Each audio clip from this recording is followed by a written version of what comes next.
বন্ধুরা, আপনি কি পান খান? আপনার দাঁতে কি কালো কালো দাগ পড়ে গেছে, একদম উঠতেই চাইছে না? তো আজকের ভিডিওটা কিন্তু আপনার জন্য।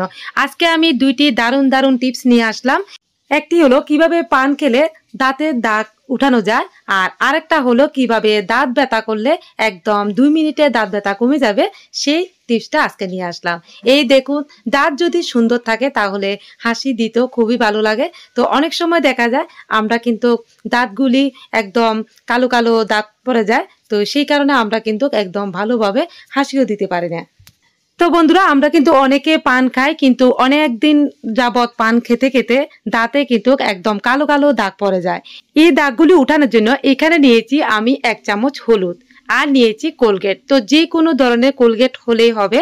আর এখানে নিয়েছি বেকিং সোডা। তো বেকিং পাউডার না, কিন্তু বেকিং সোডাটা মিশাবেন, একটু মিশালে হবে।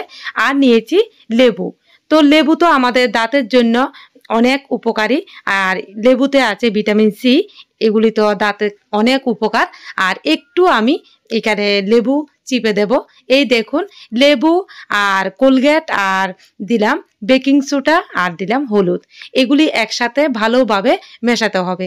তো বন্ধুরা, অনেক সময় আমাদের দাঁতে এমনভাবে কালো কালো দাগ পড়ে যায় পান খাওয়ার পর, তখন আমরা কিন্তু কারোর সাথে কথা বলতেও একদম লজ্জা পাই। তখন আমরা দাঁতগুলিকে একদম লুকিয়ে লুকিয়ে হাসি। তো দেখুন, এখানে আমি সবগুলিকে কিন্তু ভালোভাবে একদম একটা ব্রাশ দিয়ে আমি ভালোভাবে মিশিয়ে নেব।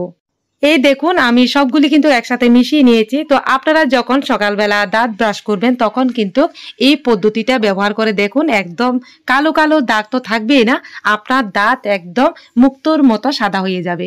তো বন্ধুরা, এখানে আমি যেভাবে আপনাদেরকে দেখালাম টিপসটা, আপনারা কিন্তু সেইভাবে করে নেবেন। এই দেখুন, আমিও কিন্তু মাঝে মধ্যে পান খাই, কিন্তু এভাবে আমি মাঝে মধ্যে করে নিই, কিন্তু আমার দাঁত একদম পরিষ্কার ঝকঝকে। দেখুন, তো দাঁত যদি একদম ঝকঝকে মুক্তোর মতো সাদা থাকে তাহলে কারোর সাথে কথা বলতে, হাসি দিতে কিন্তু খুবই ভালো লাগে। তো বন্ধুরা, আমার এই টিপসটা যদি আপনাদের একটু কাজে লাগে, অবশ্যই কিন্তু লাইক, কমেন্ট এবং শেয়ার করে দেবেন। তো বন্ধুরা, কেমন লাগলো টিপসটা অবশ্যই কিন্তু জানাবেন। তো আমার দ্বিতীয় যে টিপসটা আমি আপনাদের সাথে শেয়ার করব বলছি, সেটা হলো যাদের দাঁত ব্যথা থাকে, অনেক দিন যাবত দাঁত ব্যথা কিন্তু ভালো হচ্ছে না, তো তাদের জন্য এই টিপসটা দারুণ কার্যকারী হবে। তো দেখুন, এখানে আমি কিছু পেয়ারা পাতা নিয়েছি, এগুলিকে একটু আমি গরম জলের মধ্যে সিদ্ধ করে নেব। 2 থেকে 3 মিনিট সিদ্ধ করলেই হবে। এখানে দেখুন, আমি পেয়ারা পাতাগুলিকে ভালোভাবে ধুয়ে এবার একটা বলের মধ্যে সিদ্ধ দিলাম। এখানে 1 চিমটি লবণও দিতে হবে।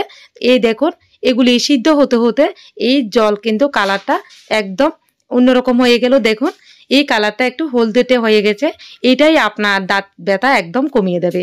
তো বন্ধুরা, এখানে আমি একটা ছাঁকুনি দিয়ে একটা গ্লাসের মধ্যে হালকা কুসুম গরম জল থাকতে কিন্তু নামিয়ে দেবেন। এই দেখুন, হালকা কুসুম গরম জল থাকতে আমি একটা ছাঁকুনি দিয়ে একটা গ্লাসের মধ্যে নিয়ে নিলাম।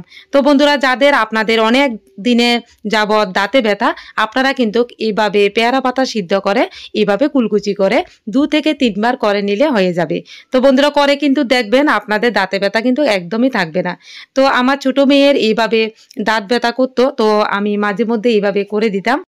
তো বন্ধুরা, আপনাদের বাড়িতে যদি কারো দাঁতে ব্যথা থাকে, অবশ্যই কিন্তু এই পদ্ধতিটা করে দেখবেন, ভালো ফলাফল পেয়ে যাবেন।